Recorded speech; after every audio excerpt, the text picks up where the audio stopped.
Good afternoon, everybody. My name is Steen-Marchetti. I am a Senior Vice President at Strager AI.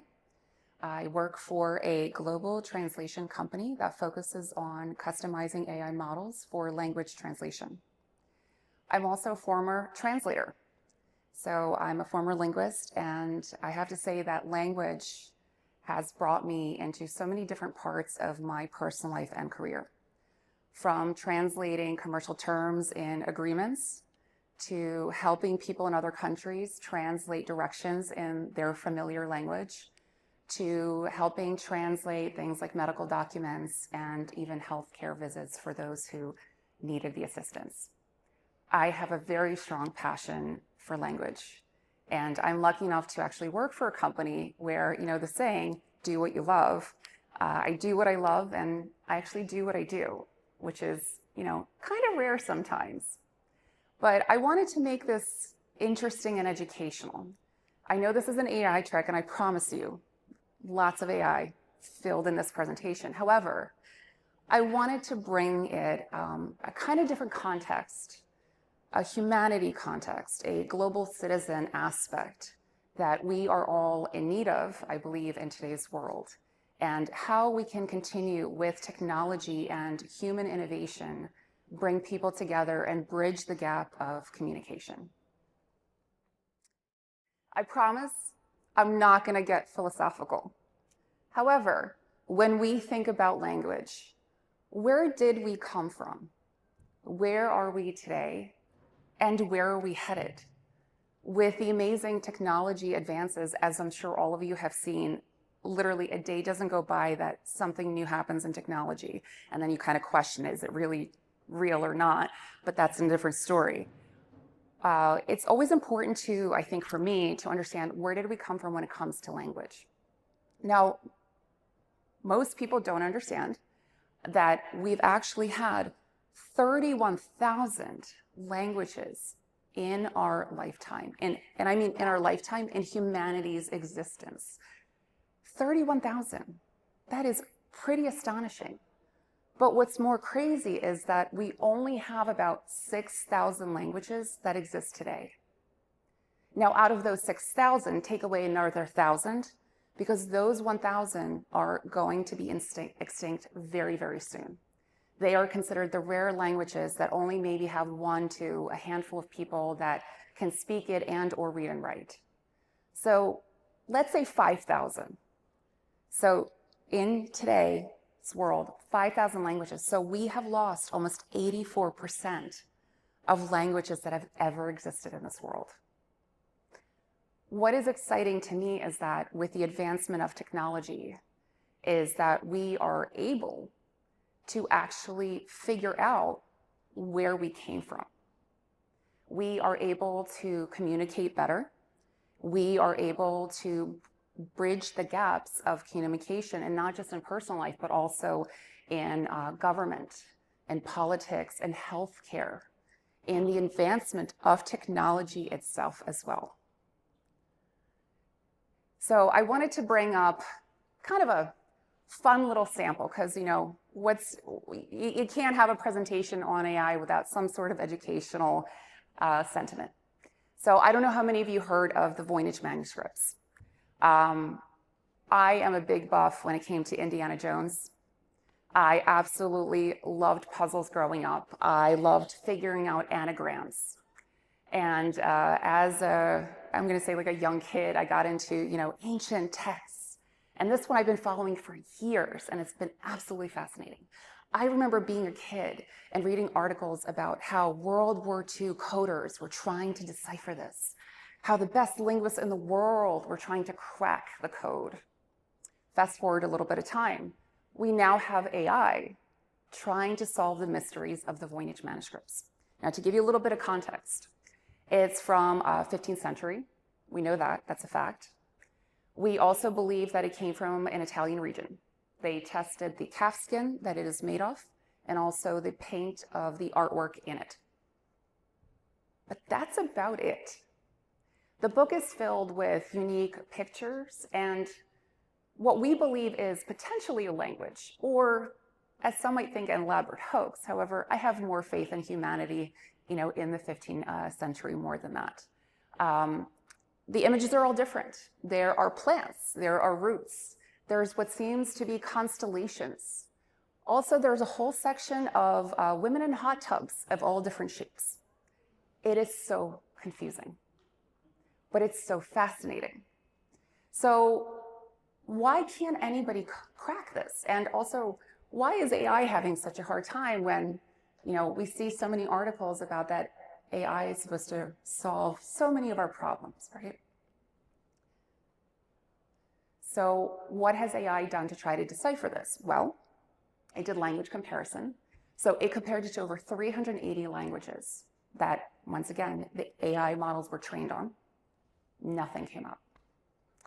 It used an alphagram analysis, trying to kind of throw the words, that we assume are words from one letter to another, shifting the sentences. Nothing came out. Also trying to use natural language processing, which I'll get into just a little bit, to try to figure out the context. What is this all about? However, even though people have stated they have solved the mystery, they have not. What's interesting is that because nothing like this exists, when they put it through AI models, it actually starts to create false positives. Think of AI as digging at the bottom of a barrel. When it has nothing in existence, as a comparison, it starts to almost like psych itself out. So there was a gentleman last year that actually said that, I believe this is Hebrew, and I'm going to prove it to you. So, everyone's like, show us. So AI mismatched and moved things around so much that there was a slight hint that maybe it could be Hebrew, but it was digging at the bottom of a barrel. So a few things that AI has been struggling with to decipher this. Well, first of all, there's no languages. There's nothing just like it that exists that has been, at least to date, put through an AI model to give it a comparison, which means that if it's the only thing that exists, it can't do anything with it, right? The other thing is there is no Rosetta Stone. So for some of you that maybe are aware of the Rosetta Stone, it is what we use to decipher hieroglyphics. So it was a decipher, it was a coder. So when we had our Rosetta Stone, we're able to decipher a language that we were not aware of, whether it's a language or a code to a language. We have not found that Rosetta Stone just yet. And we don't have a way to view the images in the book just yet and have AI run analysis on the images compared to the text that it's in. We're moving towards that technology, but it hasn't done anything for this text. So the mystery remains, and I welcome all of you to follow it, because not a month or two go by that I don't see something about somebody trying to crack this code. So let's talk about some of the historical AI breakthroughs when it comes to language processing. First, neural machine translation. Now, this is what gives the context and the speech that we are trying to translate, the nuances, the grammar. Imagine you are in another country. You don't really speak the language, but you're trying. You got to have that cup of coffee in the morning, and they're not going to give it to you if you don't order it the right way. So maybe your first try is, I want coffee. Then with time, as you hear people talking, speaking the language, and you are trying to learn it more yourself, and you're reading it and trying to write it and going to places where you hear it all the time, you're picking up the nuances, you're picking up the context. So the next time, maybe in a few months when you go, you might say, good afternoon, can I please have a cup of coffee with cream and sugar? That is NMT. It helps with the nuances, the context, and grammar when it comes to language translation. Then we have transformer architecture. So this is how language data is processed faster, and it's also the inspiration for BERT and GPT models. So think of this as trying to read a book. right? You read kind of word by word, you piece letters together to form words, words together to form sentences. With transformer architecture, imagine you're reading the book, but all at once. You understand every page, you understand the plot, and you encompass it all together. And it's fast, right? Instant. That is what transformer architecture did for language translation. So with the BERT model, imagine that you are able to go back and forth at the same time. So bidirectional understanding is being able to translate something backwards and front instantly. So when you watch a movie, you watch it all the way through to understand the plot, to understand the characters, to understand the whole entire storyline. With this, you can actually watch it forward and backwards at the same time, understand every scene, know every character, and know the important plot twists. This gives language translation a whole new meaning. And as we move into progress, this gave us a capability to understand it all at once, forward and back. Then we have the leap of GPT. So imagine talking to a chatbot and you ask it a question. You give it a prompt. But the only responses you can get are those from a dictionary. Not very useful, huh? So with all of the GPT leaps that have happened, think of this as talking to someone who's read millions of books, thousands of articles, watched all of these movies, attended virtually all of these events. You're able to ask it information, you're able to ask it direct specific instances and moments to better understand yourself what you're asking it. And for those of you who have been catching up on all of the AI news, GPT is making tremendous leaps.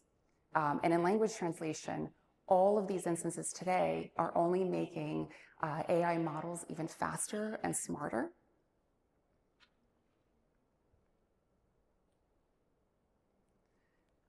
And also, we want to make sure that when it comes to language translation, that we are being sensitive, right? That we are including cultural context, that we are mindful about bias and also diverse data sets.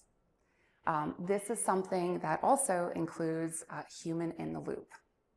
So in translation, you still need people to help, first of all, build the AI models, but also train them. Things like colloquial and humor and nuances. An AI engine's not just going to pick that up on its own, which means you need people. And often enough, it is linguists, it is translators, it is language professionals that help with a lot of these nuances within AI models. So something actually that we do at our company is when we work with clients, often enough they will have translation memory. For example, for different fields, there's different acronyms. Anybody in pharma? I can't catch up on pharma acronyms. I stopped. But you can actually upload context and translation memory, and then the AI model will actually learn from it. So when it's translating, it's picking up on everything that you're teaching it. However, you also need people to help put together the training material. So it doesn't learn on its own. Hence why human in the loop is still very important and quite frankly necessary in the translation industry. While we are creating amazing AI customized models, we still need the human touch to help move the technology along, because it's a hybrid. It's human innovation and influence with AI technology that advances the translation.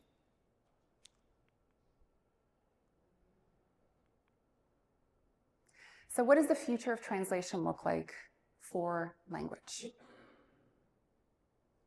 Well, first, integration of generative AI and multilingual models.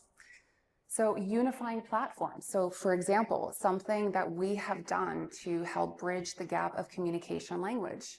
We are actually, I work for the first ever company that directly integrated within Slack and Teams. We worked very closely with IBM as well, utilizing Watson X.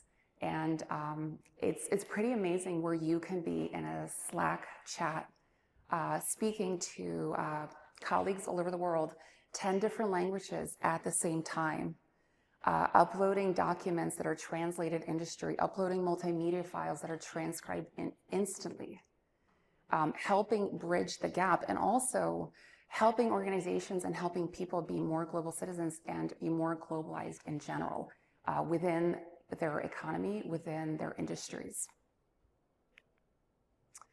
Multimodal and real-time translation capabilities. Now, I know we have some of that now, right? Raise your hand if you have Google Translate in your pocket. Okay. However, it's more than that, right? It's AR, VR, right? It's wearing something that automatically will show you all of the different translations as you're walking down the street. Imagine being in a small town in Italy and they're actually helping you understand the signs, not just the words, but the meaning of the actual signs on the road. Now, I don't know about you, but I've been in places where I have no idea what their signs mean. And how amazing would it be if our cars had that technology, the language technology, along with sign technology to help us in our daily life as we are traveling. Also, real-time communication. Once again, yes, it exists today. However, the advances that we are taking with language translation is making leaps and bounds to make it even more seamless, to have actual context and cultural diversity. And something really important is, remember those languages that we've lost, that 84%? Making sure that we don't lose more. Focusing on the languages that are close to extinction, focusing on languages that are indigenous. So actually, I'm proud to say our CEO actually started our company 20 years ago. He is a proud Maori in New Zealand, and he wanted to create something that would keep his heritage and his language and his culture alive. I'm very proud of that, especially as someone who also has cultural and heritage background, to know that we can work for a language translation company that really wants to save and preserve history of people's culture, but also maybe we can make advances that 84%, maybe we can better understand what happened in the past that maybe might help us today and in the future. Enhanced contextual and cultural sensitivity. So while we are working on AI bias and AI cultural sensitivity, it's nowhere near where it should be. Data sets are not quite there yet for cultural sensitivity. We still need a little bit more progression on some of the bias that happens. I don't know if any of you have come across that using ChatGPT, but there is some interesting articles out there on how it really needs a lot more work.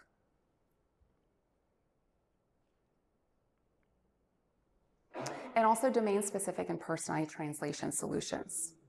So adapting to you when it's translating in real time. Context-aware outputs, so voice and context, reflecting the translation. Maybe it's different for a personal translation compared to a business meeting translation. Understanding the nuances of not just the language, but of the scenario.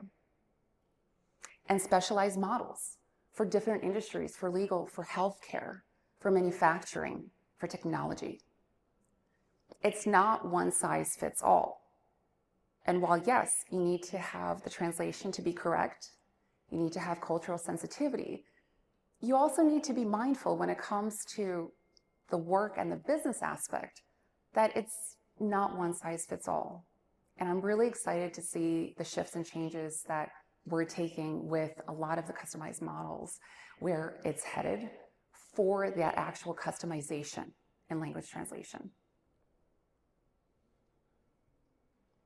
So AI language translation of tomorrow. So additional ethical frameworks, really focusing on the bias and making sure that when we're looking at the cultural sensitivity, we're not just a tourist in a country not knowing, what we're doing and just kind of going along our way and not being sensitive to the culture that we're currently in. We are mindful. And we want our translation to be mindful as well. Language inclusivity, any languages that are underrepresented, indigenous, and the lost languages, making sure we don't lose more. Seamless multilingual interactions across all platforms. So yes, Teams, Slack, great. What else? What else can we do? What else can we integrate to bridge the gap personally and professionally for people? I had to.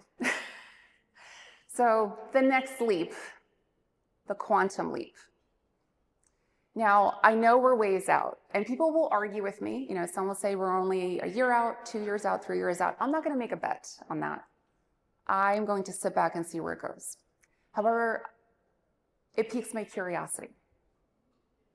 So I have a 9-year-old who is fascinated by physics. He loves Schrödinger's cat. The idea of superposition is just mind-blowing to him. It's mind-blowing to me too. So AI is binary, just like computing. You have a 0, you have a 1. Think of it as a light switch. On is 0, off is 1. It can't be on and off at the same time. It's just on or off.